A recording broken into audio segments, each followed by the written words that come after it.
19h45, la barrière info soir. Messieurs, dames, bonsoir et bienvenue à cette nouvelle session d'information du jeudi 19 août 2021. Le Niger, à l'instar des autres pays du monde, célèbre ce jour 19 août 2021 la journée mondiale de l'aide humanitaire. Édition 2021, c'est le Premier ministre Oumoudou Mahamadou qui a présidé la cérémonie en présence de plusieurs autres invités de marque. Nafissa Tozakou, Chebou Guissou. La course pour l'humanité centrée sur le changement climatique et son impact sur les populations, en particulier les plus vulnérables, tel est le thème de l'édition 2021 de la Journée mondiale de l'aide humanitaire. Occasion saisie par les représentants des organisations non gouvernementales du Niger ainsi que ceux des partenaires techniques et financiers de souligner le travail des humanitaires, surtout dans les zones de conflit. Pour la coordinatrice humanitaire, c'est le lieu de revenir sur la situation de l'aide humanitaire en général. 2021, en effet, est un signal d'alarme, un code rouge dans les mots du secrétaire général des Nations Unies. Un code rouge pour l'humanité. La sonnette d'alarme est assourdissante et les preuves sont irréfutables. Les émissions de gaz à effet de serre étouffent notre planète et mettent la vie de milliards de personnes en péril. Le réchauffement de la planète affecte toutes les régions du globe et ces changements sont en passe de devenir irréversibles. Le seuil de 1,5 degré Celsius convenu au niveau international est presque atteint. Nous sommes à 1,2 degré Celsius et dans le Sahel, le réchauffement climatique progresse 1,5 fois plus rapidement que dans le reste du monde. L'impact de ce changement se fait cruellement sentir ici au Niger. Période de sécheresse intense, une pluviométrie instable. En fait, plus de 100 000 hectares de terres arables sont perdus chaque année en raison de l'érosion hydrique, entraînant perte de culture et moyens de subsistance pour des milliers d'agriculteurs et d'éleveurs. Actuellement, vous l'avez entendu, plus de 97 000 personnes sont touchées par les inondations dans le pays. Ainsi, dans son discours de lancement des activités entrant dans le cadre de la célébration de la Journée mondiale de l'aide humanitaire, le Premier ministre Oumoudou Mahamadou a rappelé l'importance d'une telle journée pour le Niger. Instituée par l'Assemblée générale des Nations unies depuis 2008 pour honorer la mémoire des travailleurs humanitaires victimes de l'attentat contre la Maison des Nations unies du 19 août 2003 à Bagdad, cette journée vise à rappeler au monde entier les défis importants que bravent les acteurs humanitaires auxquels vient s'ajouter l'urgence climatique. Comme vous le savez, le contexte du Niger est marqué par des crises multiples et multiformes, causées d'une part par la persistance de l'insécurité dans les zones de 3 frontières, Mali, Burkina, Niger et dans le lit du lac Tchad, et d'autre part par les conséquences des changements climatiques et de la pauvreté. Le gouvernement, pour sa part, continue à œuvrer pour créer les conditions d'un retour rapide de la sécurité et de la paix sur l'ensemble du territoire national, en dotant les forces de défense et de sécurité des moyens nécessaires pour mettre ces groupes armés hors d'état de nuire. Au cours de cette journée mémorable, l'assistance a eu droit à une projection d'un film sur le changement climatique et un défilé de mode de la styliste Mabiba sur sa collection à base de sachets plastiques. La cérémonie a pris fin par la visite du Premier ministre des stands d'exposition. Retenez aussi qu'après le lancement officiel des activités entrant dans le cadre de la célébration de la Journée mondiale de l'aide humanitaire, le ministre de l'Action humanitaire et de la gestion des catastrophes et la coordinatrice humanitaire ont conjointement animé un point de presse ici pour encourager les humanitaires dans leur travail d'une part et d'autre part discuter sur l'objectif de la dite journée. Suivez plutôt. Ici au Niger, nous subissons le réchauffement climatique et ses effets, et de manière dramatique. Il ne m'est fallu que quelques mois de résidence ici au Niger pour constater les effets dévastateurs de l'érosion des terres arables, des périodes de sécheresse intense, des inondations dues à une pluviométrie variable, imprévisible parfois. Et ça nous touche tous de près, de manière immédiate. Ce que l'on a dans nos assiettes dépend de la capacité des agriculteurs de pouvoir cultiver. Les sources de nourriture s'amoindrissent. Les personnes déplacées sont moins à même de pouvoir cultiver leurs champs, d'avoir accès, ou même de pouvoir planter en temps et lieu utiles. L'action humanitaire, donc, vient pallier à cela, mais ce n'est pas une solution. Donc, si l'action humanitaire démontre les défis, les carences que nous avons dans nos sociétés et dans notre monde, l'action humanitaire aussi est un témoignage de solidarité. Et j'en faisais état dans mon discours d'ouverture. Cette solidarité repose en premier lieu sur la résilience des populations qui survivent aux effets dévastateurs climatiques, mais aussi de la violence que subit ce pays, injustement, l'a bien dit le Premier ministre. Ces populations sont en première ligne et c'est elles qui nous indiquent le chemin à suivre. Quand elles ont des propositions de solutions à leurs problèmes, il est de notre responsabilité d'y répondre conséquemment. Deuxièmement, ce partenariat avec les populations les plus touchées se fait avec des autorités, un gouvernement responsable et proactif. Et on l'a vu tout récemment en réponse à la situation du choléra qui touche plusieurs régions et districts, avec des matériels dépêchés sur place, du personnel formé aussi dépêché sur place, et une sensibilisation des populations à cette situation. Enfin, le partenariat, c'est aussi cette solidarité internationale. À travers le système des Nations Unies, les gouvernements sont accompagnés chaque année pour faire face à ces situations-là.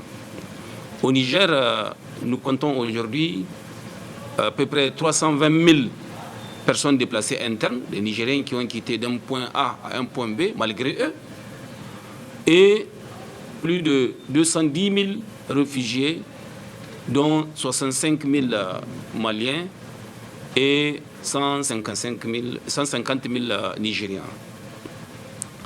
Donc ces personnes-là sont là, elles reçoivent de l'aide.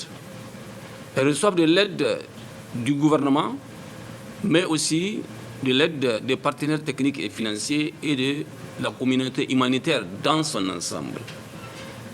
Et c'est bien, nous sommes en train ensemble de voir comment le gouvernement pourra être appuyé pour traiter ce problème à sa racine, en créant les conditions de réduire au maximum possible les causes de déplacement forcé des populations. Et pour y parvenir, il faut faire des actions porteuses, des programmes et projets structurants. Et depuis le sommet mondial humanitaire tenu à Istanbul en 2016, depuis ce sommet, il y a une nouvelle façon de travailler qu'on appelle le Nexus humanitaire développement paix. Cette nouvelle façon, c'est pour effectivement aller ensemble, ne laisser personne derrière et surtout créer les conditions pour qu'ensemble, nous puissions, donc gouvernement, humanitaire, agents de développement, mettre en œuvre l'approche Nexus qui va traiter concomitamment, pas l'un après l'autre, concomitamment, les questions d'urgence et les questions de développement durable à travers des solutions durables qui sont celles qui vont régler le problème à sa racine. Et nous sommes en train de travailler ensemble pour y arriver. Et cette journée a été une occasion pour le gouvernement du Niger, la communauté humanitaire, les partenaires techniques et financiers de nous retrouver autour d'une table, bien sûr commémorer cette journée de Bagdad avec le décès des humanitaires, mais aussi encourager les acteurs humanitaires qui ont laissé leur famille, certains, très loin et qui viennent consacrer leur vie pour sauver d'autres. Les fortes précipitations enregistrées au Niger cette année ont occasionné beaucoup de dégâts allant jusqu'à la perte en vie humaine. Toutes les 8 régions du pays sont touchées. Le ministre de l'Action humanitaire et de la gestion des catastrophes était face à la presse ce jeudi pour faire le point sur ces inondations. Résumé avec Hassan Saleh Mustafa et Nasser Sedou. Ce mois d'août 2021 a été très arrosé sur l'ensemble du territoire national. Toutes les 8 régions du Niger ont été bien arrosées. D'importantes précipitations enregistrées qui ont occasionné des dégâts humains et matériels.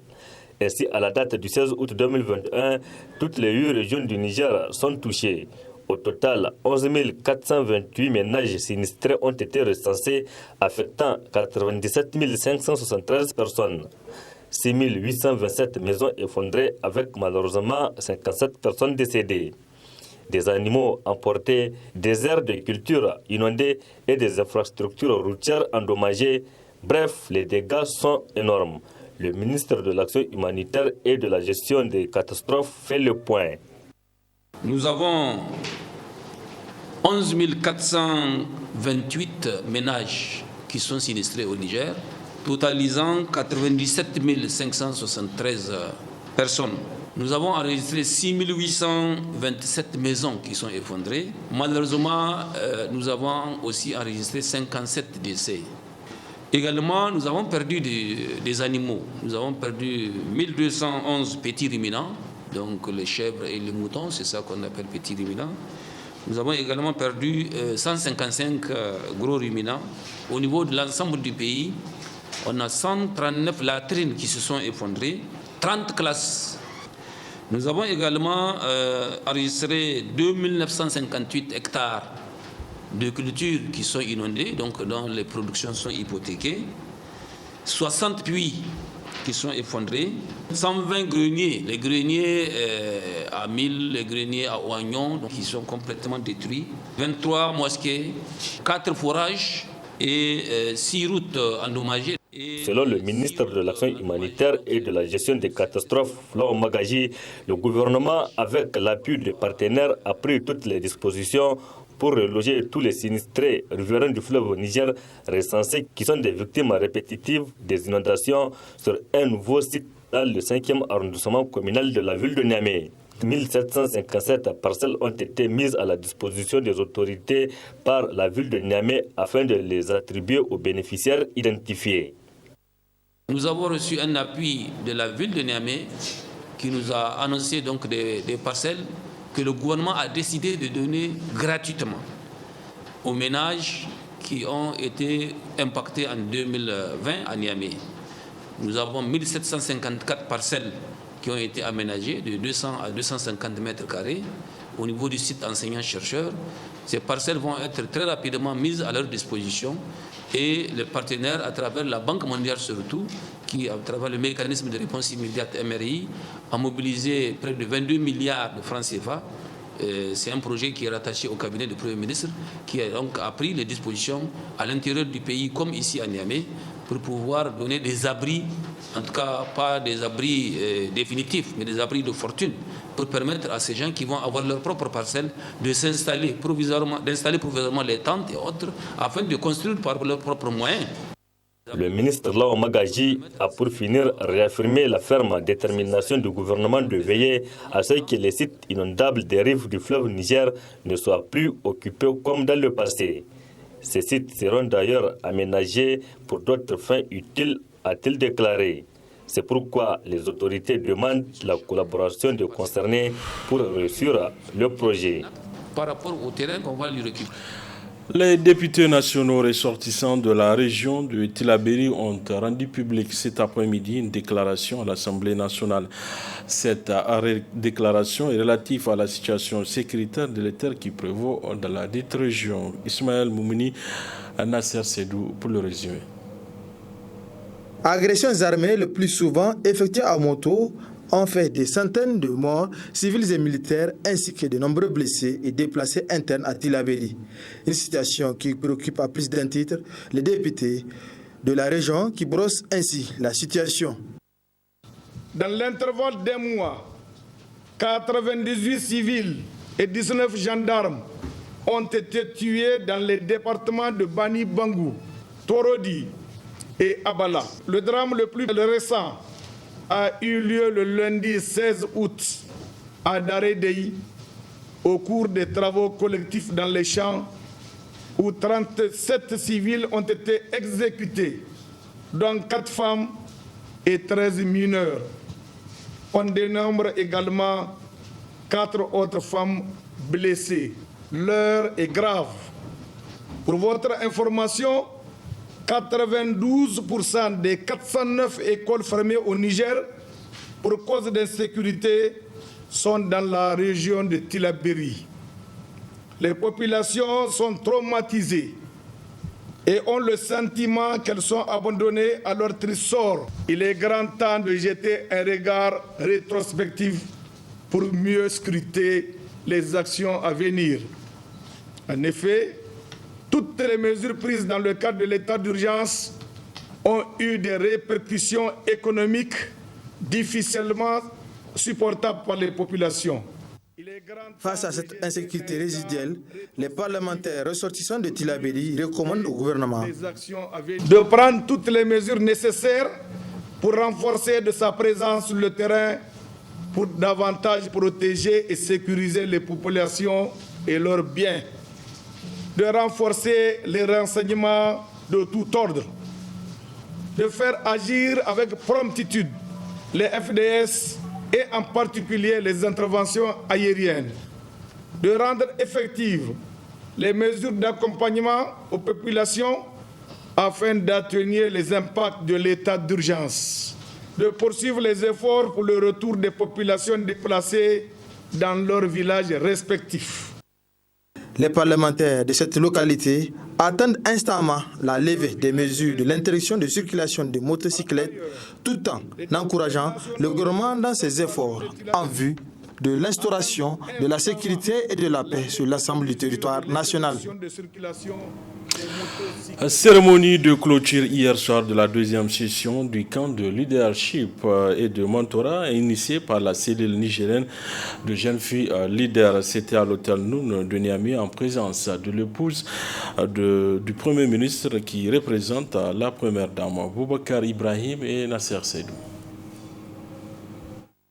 C'était en présence de l'épouse du Premier ministre, assurant l'intérim de la Première Dame, que la cérémonie de clôture de la deuxième édition du camp de leadership et de mentorat a eu lieu. Elles sont au total 18 filles venues de toutes les régions du Niger qui ont pris part à ces camps sous l'initiative impulsive de la cellule nigérienne des jeunes filles leaders avec comme thème faire la promotion du leadership féminin à travers le mentorat. Depuis 7 ans, la cellule nigérienne des jeunes filles leaders s'est donnée comme objectif de faire la promotion de la scolarisation de la jeune fille et de son maintien à l'école, de lutter contre le mariage des enfants. Elle promet aussi le leadership et l'excellence féminine, l'entrepreneuriat et l'autonomisation des femmes et des jeunes filles. À la cellule, nous pensons profondément qu'investir dans les jeunes filles et les femmes est la clé pour le développement de tout pays. C'est dans cette démarche que s'inscrit le camp de leadership et de mentorat. Ce camp est un programme de 5 jours qui a permis de renforcer les capacités de 18 jeunes filles brillantes provenant des 8 régions du Niger, sélectionnées sur la base du mérite et de leur potentiel en leadership, afin de mettre en place un système de mentorat avec des jeunes femmes leaders ayant un parcours exceptionnel. Au cours toujours de la présente cérémonie, une ancienne campeuse de la première édition est intervenue pour partager les expériences acquises grâce au camp de leadership et de mentorat. Le camp de leadership et de mentorat est une initiative de la CNGFL pour contribuer à faire progresser les droits de la jeune fille au Niger. Ce camp a été une grande opportunité en ce sens qu'il est un facteur d'appui pour la réussite de mes projets et la réalisation de mes rêves avec le leadership et la communication.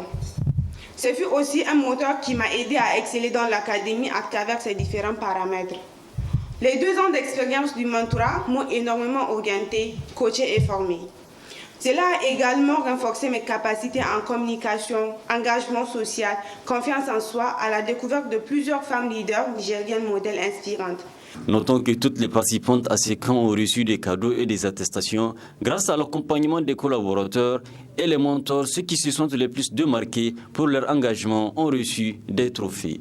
Et c'est par des conseils avisés de l'épouse du Premier ministre que s'est clôturée la 2e édition du camp de leadership et de mentorat. Il ne faut pas avoir peur de laisser un boulot pour un boulot plus important que le vôtre. C'est comme ça qu'on construit sa vie. C'est ici au Niger qu'on a peur de laisser son boulot, on est en train, tout le monde est accroché à la fonction publique. Non. Créez vous-même vos entreprises. Créez des entreprises, c'est comme ça qu'on crée le développement du pays. Commencez par votre pays d'abord, ensuite le continent et le monde entier. Les distributeurs agréés des produits GSM du Niger ont désormais un syndicat, le SINADAP GSM. Ils vont élire les membres pour un mandat de 4 ans au cours d'un congrès constitutif tenu ce matin au siège de l'Association des femmes du Niger. Nafissatou Yahya, Boubacar Souley. Par le présent congrès placé sous le thème « Contribution d'un distributeur agréé face au triple défi », économique, sécuritaire et sanitaire lié à la pandémie du Covid-19, enjeux et perspectives, un syndicat voit le jour. Le syndicat national des distributeurs agréés des produits GSM du Niger, SINADAP GSM. La tenue de ce congrès constitutif se justifie par la volonté des membres du bureau provisoire du syndicat national des distributeurs agréés des produits GSM, SINADAP GSM, animé par la volonté de respecter les textes législatifs et réglementaires qui régissent le travail, particulièrement nos statuts et règlements intérieurs, le Code du travail, le statut général de la fonction publique et les conventions de l'OIT, notamment la Convention 87 et 98 qui régissent la liberté syndicale et les droits d'association et d'organisation syndicale. Avec l'organisation du présent congrès statutaire, notre syndicat parachèvera le processus de sa création, Inch'Allah. C'est pourquoi je lance un appel pressant à l'endroit de tous les congressistes à la cohésion, à l'union sacrée, à la paix, à la mobilisation et à l'implantation de notre jeune syndicat partout sur le territoire national. À rompre avec le syndicalisme du salon, à bannir le régionalisme, l'ethnocentrisme sous toutes ses formes. Mais aussi et surtout, ce congrès constitutif nous permettra de jeter des nouvelles bases d'un partenariat gagnant-gagnant avec les partenaires des produits GSM. Prenant la parole à cette occasion, les différents partenaires de ce tout nouveau syndicat ont tous encouragé cette initiative afin de réaffirmer leur engagement à accompagner le dit syndicat. Le secrétaire général de l'Union démocratique des travailleurs du Niger a quant à lui présenté les objectifs assignés à ce congrès. Les principaux objectifs assignés au présent congrès sont entre autres faire le bilan de l'ensemble des actions que vous avez menées. Pendant toute une décennie, le travail qui a été fait dans le domaine de GSM à Tawa, à Agadez, à Maradi, à Difa, à Dosso, nous allons les accoucher sur un papier aujourd'hui. Nous allons revisiter les textes législatifs et réglementaires devant régir désormais la vie de tous les distributeurs agréés. Nous allons réfléchir sur la thématique posée. Nous allons adopter des résolutions et recommandations. Je vous invite à travailler étroitement dans le cadre de partenariat gagnant-gagnant avec les compagnies de téléphonie cellulaire, avec les banques, tout en privilégiant les dialogues comme seule alternative en cas de conflit. La fin des travaux de ce congrès sera consacrée à l'élection des membres du bureau du SINADAP membres qui auront la charge de défendre les intérêts matériels et moraux de tous les distributeurs agréés des produits GSM du Niger. Voilà, messieurs, dames, c'est tout pour ces 19h45 de la télévision Labari. Merci à vous de l'avoir suivi. Au revoir.